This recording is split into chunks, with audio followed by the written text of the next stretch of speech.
రిషి చెప్పడం అయ్యాక ఆడ లేడీస్ బ్యాచ్ అంతా షాక్. ఎవరూ మాట్లాడలేకపోతున్నారు. ముందుగా శ్రావణి, ఇంత జరిగితే ఇంత చేసి నువ్వెందుకు చెప్పలేదు రిషి? రిషి పైకి లేచి, నా డప్పు నాకు ఇష్టం ఉండదు కాబట్టి. అయినా నేనేం చేశాను? నా చిన్ను చేసిన దానికి రుణం తీర్చుకున్నా అంతే. మిత్ర పైకి లేచి రిషి నెత్తి మీద ఒకటి పీకి, నీకు సూట్ అయ్యే మాటలు మాట్లాడరా అంది. అమ్మమ్మ, ఇది నాకెప్పుడో తెలుసు. కాకపోతే ఆ కారు నువ్వు కొన్నావంటే మాత్రం నేను షాకే మనోడా అంది సుప్రజ. అమ్మమ్మ, టూ మచ్గా లేదు? తెలుసు అంది మిత్ర. సరేరా, అంతా బాగానే ఉంది. నాకు కొన్ని డౌట్స్ ఉన్నాయి, చెప్పు.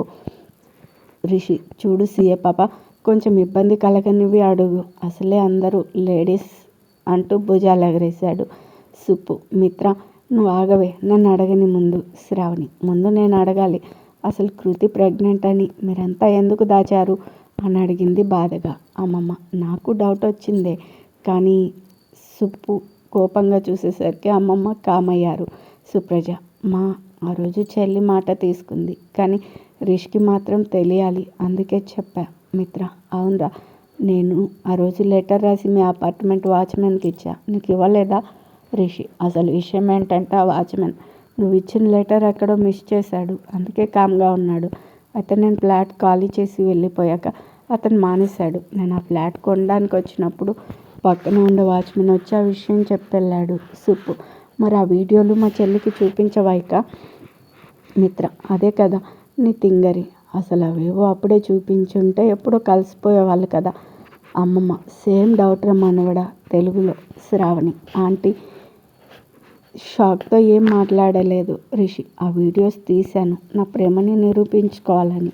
అవి చిన్ను చూసి నా దగ్గరికి రావాలని కాదు. సుప్పు తలగొక్కుంటూ, ఏంటో అంత అర్థమైనట్లే ఉంది, కానీ కొంచెం తికమక్కగా ఉంది అంది. మిత్ర, అవునరా సన్నాసోడా, నీకు చూపించే ఉద్దేశం లేనప్పుడు ఎందుకు తీసావు? రిషి, అబ్బా దొబ్బకే, ఎందుకే నేను నిరూపించుకోవాలి? ఏ తప్పు చేయలేదు. అసలు దీని వెనక ఎవరున్నారో తెలియాలని తీసా. తెలిసింది, సరే చూపిస్తా అంటూ శ్రావణిని చూపిస్తూ, చూడండి అంకుల్, దీని గురించి తెలిసాక ఆంటీ ఎంత బాధపడుతున్నారో. ఇవన్నీ పక్కన పడితే నేను అందులో చిన్నుకు క్లియర్గా చెప్పా కారణం అన్నాడు సుప్పు. అయితే ఏమంటావు? అది నేను నా భార్య చూసుకుంటాం, మీరు మూసుకోండి అంటావు, అంతేనా? రిషి, నువ్వు అంత గట్టిగా చెప్తే నేను ఎందుకు కాదంటాను? మిత్ర, అక్క చెప్పింది అయినా మళ్ళీ చెప్తున్నా, చిన్నప్పటి నుండి ఇద్దరిని చూసిన ఎక్స్పీరియన్స్తో చెప్తున్నా. పరమ దుర్మార్గులక్క వీళ్ళిద్దరూ.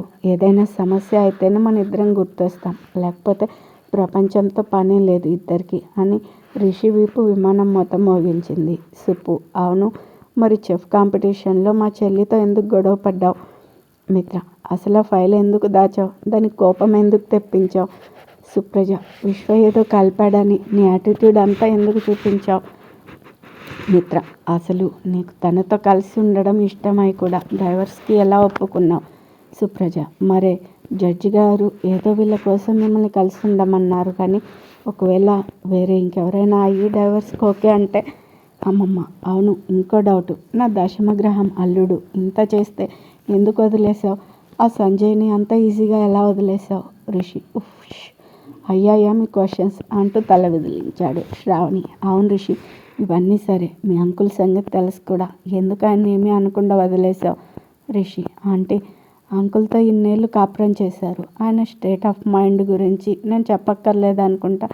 అసలు అంకుల్కి నేను ఎందుకు నచ్చను అంటే నా యాటిట్యూడ్, నా దగ్గర ఫైనాన్షియల్ బ్యాక్గ్రౌండ్ అండ్ అన్నిటికన్నా ముఖ్యమైనది నా ఫ్యామిలీ బ్యాక్గ్రౌండ్. అమ్మమ్మ, ఆయన ఏదో పెద్ద దిగొచ్చాడా? ఆయన గురించి నాకు తెలీదా? నా కూతుర్ని చెతగాడికి అలా చూసుకున్న అంత సౌండ్ పార్టీ ఏం కాదు అని మొటికలు విరిచింది. రిషి, ఓ బామ్మగారు, జర తట్టుకోండి, నాకు టైం ఇస్తే అంకుల్ గురించి నా ఒపీనియన్ చెప్తా. ఆయన నన్ను ఏదో చేద్దామని కాలేజ్కి వచ్చాడు, నేను కృతి విషయంలో అన్ని రెచ్చగొట్టా.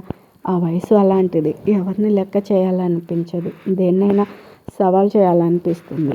అయితే నా చిన్నుని విడదీశారని తెలిసినప్పుడు ఆయన్ని చంపేయాలన్నంత కోపం. చిన్ను నన్ను వదిలి వెళ్ళిన 6 నెలలు నాలో కోపం, కసి పెరిగాయి. ఏ డబ్బు లేదని అంకుల్ విడదీయాలని చూశారు, ఆ డబ్బు సంపాదించాలనే పంతం పెరిగాయి, అది వేరే విషయం. ఆయన 2 ఆడపిల్లల తండ్రి, మధ్యతరగతి వ్యక్తి.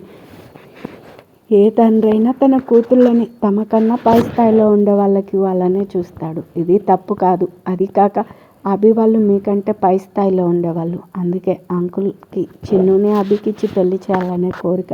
అది నా వల్ల నెరవేరలేదు. ఆ కోపం కూడా నా మీద. కాకపోతే చెప్పాగా, ఆయనకి నాలో ఉన్న కొన్ని మైనస్లు నచ్చలేదు. ఓ రకంగా చూస్తే నేను ఇవాళ ఈ స్థాయికి ఎదిగా అంటే పరోక్షంగా ఆయన నాకు చేసిన ద్రోహమే. నేను వీడియోలు అడ్డం పెట్టుకొని ఆయన ఏమైనా చేయొచ్చు, కానీ అలా చేస్తే నేను రిషిని ఎలా అవుతాను? అయితే అంకుల్ ఇంకా నన్ను ఎందుకు అల్లుడిగా ఒప్పుకోలేదు అంతే కదా? Yes, I have 100% clarity. చిన్నప్పటి నుంచి నన్ను అందరికన్నా ఎక్కువగా అర్థం చేసుకున్న నా చిన్నుని ఇంతవరకు నన్ను యాక్సెప్ట్ చేయలేదు, పూర్తిగా నమ్మలేదు. అలాంటిది నాలో మైనస్లే వెతికే కిషోర్ అంకుల్ నన్ను ఒక్కసారిగా అల్లుడు అంటూ హక్ చేసుకోవాలని నేను ఎందుకు అనుకుంటాను? ఆయనే కాదు, కొంతమంది పెద్దవాళ్ళు తమకు ఇష్టం లేని వాళ్ళు, కావాలని దూరం పెట్టిన వాళ్ళు తమ కళ్ళ ముందే సెలబ్రిటీ లెవెల్కి వెళ్తే ఒప్పుకోవడానికి రెడీ అవ్వరు. అందుకే అంకుల్ ఇప్పటికీ ఆ రోజు ప్రీతితో కలిసి మమ్మల్ని విడదీశా అని తెలిస్తే మీరంతా ఎక్కడ ఆయన్ని అసహించుకుంటారో అని భయపడుతూ ఉంటారు అని చెప్పడం ఆపాడు. శ్రావణి, నువ్వు చెప్పిన ప్రతి పాయింట్ కరెక్టే.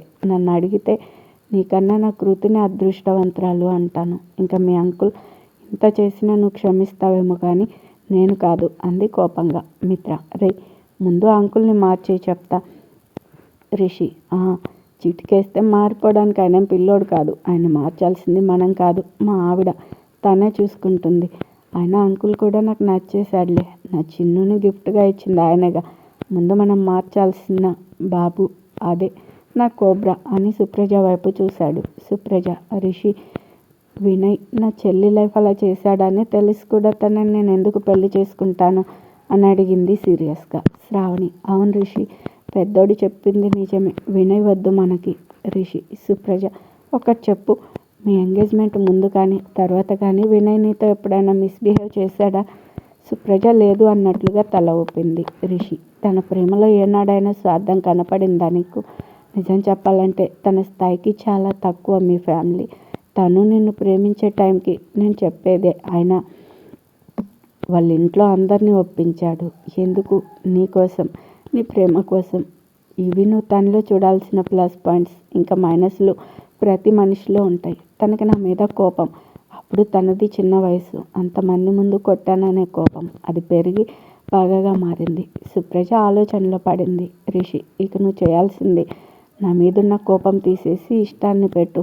అది కూడా బలవంతంగా కాదు, పగను ప్రేమతో కొట్టు.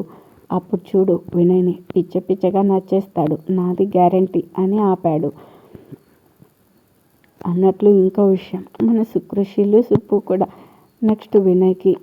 అందరూ చప్పట్లు కొట్టారు. మిత్ర, అరే నువ్వు నిజంగా నా ఫ్రెండ్ అయినందుకు చాలా హ్యాపీగా ఫీల్ అవుతున్నా. సుప్పు, హోల్డ్ ఆన్ మిత్ర. రిషి, మేమేదో కొన్ని క్వశ్చన్స్ అడిగాం, నువ్వు ఇంకా రిప్లై ఇవ్వలేదు. రిషి, మీ ఇద్దరు ఏమనుకోకండి, అది నాకు నా చిన్నుకి మాత్రమే తెలియాలి అంటూ కళ్ళెగరేశాడు. మిత్ర, సుప్పు బేబీ, మన బాబుని దబదబా బాధేశారు. సుప్రజ కూడా చెప్పడం ఆపి కృతి వైపు చూసింది. కృతికి ఆనందం, షాక్ కలిపి కొడుతున్నాయి. మొహంలో పేరు పెట్టడానికి వీల్లేని అనంత ఆనందం. కళ్ళల్లో నుండి నీళ్లు జలజలా కారాయి. పైకి లేచి బెడ్ మీద గిరిగిరా తిరిగి యాహూ అంటూ పైకి ఎగిరి. టైము 10 దాటింది. కాలింగ్ బెల్ మోగింది. కృతి ఎగురుకుంటూ వెళ్ళి తలుపు తీసింది. ఎదురుగా మన ఫుడ్డీ పాప మేఘ చేయి పట్టుకొని గిరిగిరా తిప్పేసింది. సుప్రజ వచ్చి ఆనందంగా చూసింది. అక్క, ఇంత ఆనందం, రిషి నా కోసం ఇదంతా చేశాడా అంటూ హక్ చేసుకుంది. విశ్వాసం కూడా ఎంట్రీ ఇచ్చాడు. ఫుడ్డీ పాప వైపు కోపంగా చూశాడు. కృతి విశ్వం చూసి, విశ్వ, నువ్వు మేఘని తీసుకెళ్ళి మన అన్ని బ్రాంచెస్ చూపించు, అలాగే నీ వర్క్ మొత్తం ట్రైనింగ్ ఇవ్వు అంది. విశ్వ, మేడం, ఈవిడ గారు మీ పిఏ అయితే పిండి మరికి పని చెప్తుంది, వర్క్ ఏం చేస్తుంది అన్నాడు ఎగతాళిగా. మేఘ, ఆహా, నువ్వు మాత్రం మా సారు, అదే మీ సార్ దగ్గరకు వచ్చి మా మేడం మీద చాడీలు చెప్పలేదు. కృతి మేఘ భుజంపై చేయేసి, ఏం చెప్పాడేంటి అని అడిగింది విశ్వని చూస్తూ. మేఘ, ఏమో మేడం, మా మధ్య 2-3 సార్లు వచ్చాడు. సార్కి తెగ చెవులు తెగ కొరికాడు. వసే పిండి మర, అది నోరా తాటి మట్ట. అవునులే, ఎప్పుడు తినడమే పని. నోటికి పని చెప్తావు కానీ బుర్రకి ఎప్పుడు పని చెప్పవులే అన్నాడు. కృతి, మిస్టర్ విశ్వజిత్, రెస్పెక్ట్ ఏది? నా పియ్యనేమైనా అంటే నేను ఊరుకోనని నీకు తెలుసుగా అంటూ కళ్ళెగరేసింది. మేఘ విశ్వని చూసి వెక్కిరించింది. విశ్వ, లేదు మేడం, నేను ఒప్పుకోను, నేనే మీకు పియ్యని అన్నాడు. కృతి, ఓయ్ ఏంటి నువ్వు మీ సార్ ఒప్పుకునేది? నేను ఫిక్స్ అయ్యా, నువ్వు అంటూ చూపుడు వేలుతో క్రాస్ గీసింది. మేఘ, మేడం మీరు ఇంకా రెడీ అవ్వలేదు, నేనేమైనా హెల్ప్ చేయాలా? కృతి, మేఘ నీతో మాట్లాడాలి పద అని విశ్వతో, నువ్వు ఇక్కడే ఉండు అంది. సుప్రజ ఆవలిస్తూ, సరే నేను పడుకుంటా అని వెళ్ళిపోయింది. కృతి మేఘని తీసుకుని బాల్కనీలోకి వెళ్ళింది. విశ్వ దిగులుగా కూర్చున్నాడు. కృతి, మేఘ మా ఆయన షెడ్యూల్స్ ఫుల్ డీటెయిల్స్ నాకు కావాలి. షూటింగ్ ఎక్కడ జరుగుతుందో టైమింగ్స్తో సహా, అండ్ కాశ్మీర్కి ఫ్లైట్ టికెట్ బుక్ చేయి. నా డీటెయిల్స్ నీకు మెసేజ్ చేస్తా. ఈ విషయం ఆ విశ్వకి చెప్పకు, రేపు మీ మాజీ బాస్ బర్త్డే, సో నేను వెళ్ళి సర్ప్రైజ్ చేస్తా అంది. మేఘ, తప్పకుండా మేడం అంటూ ఫోన్ తీసి రిషి షెడ్యూల్స్ మొత్తం చెప్పింది. కృతి మొత్తం నోట్ చేసుకుంది బ్రెయిన్లో. కృతి మేఘతో, సరే నువ్వు ఫ్లైట్ సంగతి చూడు, నేను విశ్వ సంగతి చూస్తా అని హాల్లోకి వచ్చింది. విశ్వతో నేను చూసి లేచి నించున్నాడు. కృతి, విశ్వ నువ్వు వెయిట్ చేయి అంటూ ఉండగా కృతికి కాల్ వచ్చింది ఫ్రమ్ రిషి. కృతి లిఫ్ట్ చేసి కిచెన్లోకి వెళ్ళింది. కృతి లిఫ్ట్ చేయగానే రిషి, చిన్ను విశ్వ వచ్చాడా? కృతి, నో ఆన్సర్. రిషి, బుడ్డడా నిన్నే బే.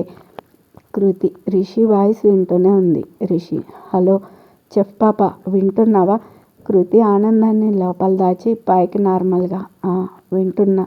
రిషి, మరి అనో ఊ అనో మనో అనాలి కదా. కృతి, రిషి అంటూ స్వీట్గా పిలిచింది. రిషి, ఓయ్ ఏంటి అన్నాడు హస్కీగా. Kriti, I hate you Rishi but I love you అంటూ ముద్దు పెట్టాడు.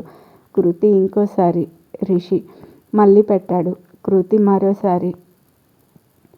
రిషి కంటిన్యూగా పెట్టి, ఏమైంది నీకు అని అడిగాడు. కృతి, నాకేం కాలేదు, కాకుండా చూసుకోవడానికి నువ్వు ఉన్నావుగా. రిషి, సరే కానీ ఇప్పుడు నువ్వు నార్మల్ అయ్యావుగా. కృతి, అయ్యాను రిషి అంటూ మళ్ళీ స్వీట్గా పిలిచింది. రిషి, నీకేదో అయ్యింది ఇవాళ, నీతో మాట్లాడుతుంటే నాకు ఏదో అయ్యేలా ఉంది. సరే ఇంతకీ విశ్వ వచ్చాడా లేదా? కృతి, వచ్చాడు. అయితే రిషి, పాపం చిన్ను, తన తప్పేం లేదు, నీ పియ్యే కదా ఎంతైనా, ఈసారికి మాఫ్ చేసి తిరిగి జాబ్లో చేర్చుకోవే. కృతి, అయ్యో మొగుడా, నీకు తెలుసు కదా నా పిఏ పోస్ట్ ఖాళీగా లేదని. రిషి, ఊరుకో బుడ్డోడా, ఆ ఫుడ్డీ పాపని నేను కాబట్టి కంట్రోల్ చేశా. తనకి తిండి మీద ఉన్న ధ్యాస పని మీద ఉండదు. ఎందుకు చెప్తున్నానో అర్థం చేసుకో అన్నాడు. కృతి, చూచు ఆ విషయం గురించి చెప్పడానికి నా ఫోన్ చేశావు? రిషి, మరేం చేయను, నువ్వు మేఘాని పక్కకు తీసుకెళ్ళి ఏవో చెప్తున్నావని తన్ని హాల్లో వదిలేశారని మెసేజ్ చేశాడు. కృతి, చేశాడు నాకు తెలుసు, అయినా నువ్వు వచ్చాక చూద్దాంలే. సరే నాకు డౌట్ వచ్చింది సారు. రిషి సార్ కొంచెం తీరుస్తారా? రిషి, తీరిస్తే నాకేంటి. కృతి, నువ్వేది అడిగినా కాదన్నాను. రిషి, సరే అడుగు. కృతి, ప్రీతికి పెళ్ళయిందా? రిషి, కన్ఫర్మ్, దీనికి అన్నీ తెలిసిపోయాయి. ఏమో నాకేం తెలుసు. కృతి, నమ్మే నిజాలు మాట్లాడుకుందామా? రిషి, నమ్మే నిజాల కన్నా ఒక్కోసారి అబద్ధాలే అందంగా ఉంటాయి. కృతి, రిషి ప్లీజ్ చెప్పు హహా అంటూ ముద్దుగా అడిగింది. రిషి, అయ్యింది. కృతి, ఎవరితో? రిషి, ఎవడో గన్నాయిగాడు, ఎవడైనా కానీ తను యూకేలో సెటిల్ అయింది. కృతి, మరి ఇండియా ఎందుకు వచ్చింది? మా అక్క వాళ్ళ డాడీని ఎందుకు కలిసింది? అండ్ తన్ని కారులో ఎందుకు వెళ్ళింది? రిషి, షెఫ్ పాప కాస్త తట్టుకో, మరి ఇన్ని క్వశ్చన్సా? కృతి, నీకు అన్నీ తెలుసు, ఆ విషయం నాకు తెలిసినని నీకు అర్థమైంది, ఇంకా ఫోజులు కొట్టకుండా విషయానికి రా. రిషి, నేను విషయానికి వస్తా, నువ్వు ప్రాజెక్ట్ వర్క్కి రెడీగా ఉండు. కృతి, బాబు నువ్వు తీర్చాల్సిన బాకీలు చాలా ఉన్నాయి, అవి అయ్యాకే ప్రాజెక్టు. రిషి, నా కారు గురించి ఎంక్వైరీ చేశావు, ఇక నీకు తెలియని విషయం ఏంటంటే నేను కూడా ఆ డీటెయిల్స్ తీసుకున్నా. అందులో నా కారు నాకు తెలియకుండా ఎక్కడికి వెళ్ళిందో తెలియదని నేనంటే ఒకరోజు నమ్ముతారు, అదే మాట నేను రెండో రోజు కూడా అంటే నన్ను వెధవ కింద జమ కడతారు. అందుకే నేను ఆ రోజే ఆరా తీశాను. తనేదో పని మీద ఇండియా వచ్చింది, అంతేకాదు తన హస్బెండ్ ఉమనైజర్. ఆ విషయం ప్రొడ్యూసర్ పాప తెలుసుకునేప్పటికీ లేట్ అయింది. అది పక్కన పెడితే ఏం జరిగిందో నాకు తెలీదు. కట్ చేస్తే ప్రీతి మా కిషోర్ అంకుల్ని మళ్ళీ కలిసింది చాలా సంవత్సరాల తర్వాత. వాళ్ళిద్దరూ ఏం మాట్లాడుకున్నారో కానీ ప్రొడ్యూసర్ పాప మా అమ్మని ట్రాప్ చేసి తన కారులో కావాలని నీకు కనపడింది. ఆ విషయం నాకు తెలిసి ప్రొడ్యూసర్ పాపని కలవడం, నా స్టైల్లో వాయి తీయడం జరిగాయి. చాలా. ఇంకేమైనా డౌట్స్ ఉన్నాయా? కృతి: చాలా అంటే చాలా ఉన్నాయి రిషి: సరే, అవన్నీ ఫోన్లో చెప్పేవి కాదు, వచ్చినప్పుడు చెప్తా. కృతి: సరే, విశ్వ సంగతి అప్పుడే చెప్తా, ఉంటా, బాయ్ బాయ్ అంటూ కాల్ కట్ చేసింది. బుడ్డోడికి ఆనందమైన కోపమైన వెంటనే చూపించకపోతే తోచదే.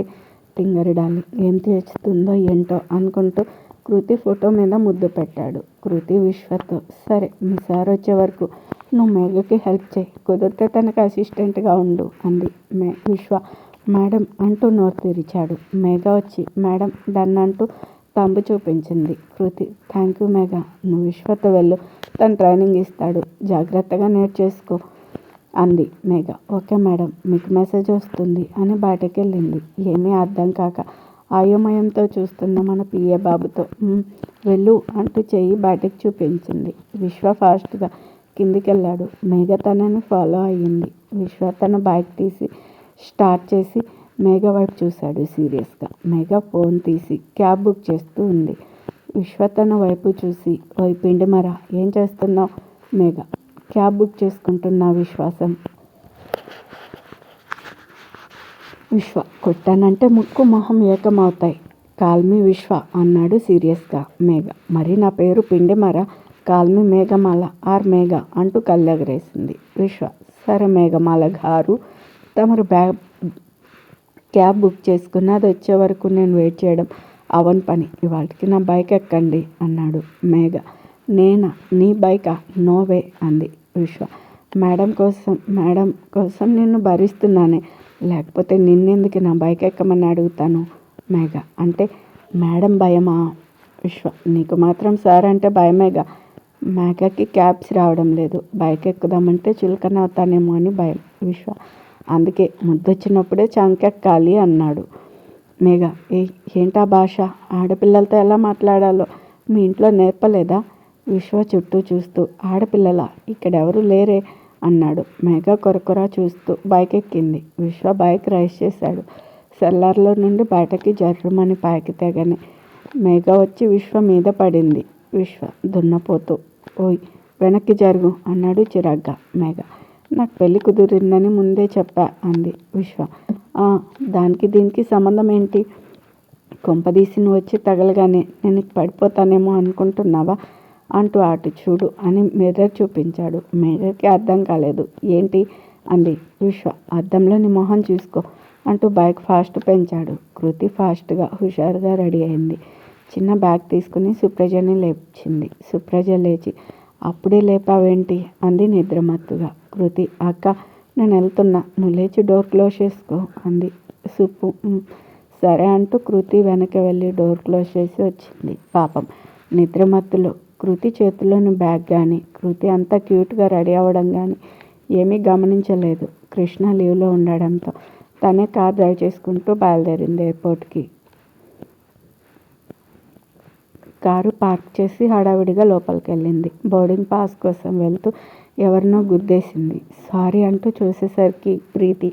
అంతే, కృతి అది ఎయిర్పోర్ట్ అని, చుట్టూ అందరూ చూస్తారని మర్చిపోయి లాగిపెట్టి ప్రీతి చెంప మీద గట్టిగా ఒకటి ఇచ్చింది. ప్రీతి షాక్గా చూస్తుంటే, ఇది నన్ను నా భర్తని విడదీసినందుకు. మళ్ళీ ఇంకోటి ఇచ్చింది. ఇది నాకు నా బేబీని దూరం చేసినందుకు.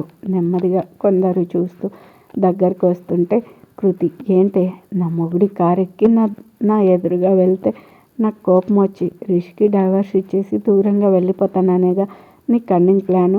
చూడు, ఒకప్పటి సుకృతిని కాదు, రావే, ఈసారి నా మొగుడు మీద చెయ్యి వెయ్యి, విరిచి అవతల పారేస్తా అంటూ ప్రీతిని ఒక తోపు తోసి వేలు చూపించి వెళ్ళిపోయింది. బోర్డింగ్ పాస్ తీసుకొని ఫ్లైట్కి ఇంకా టైం ఉండడంతో వచ్చి కూర్చుంది. పక్కనే చూస్తే ప్రీతి.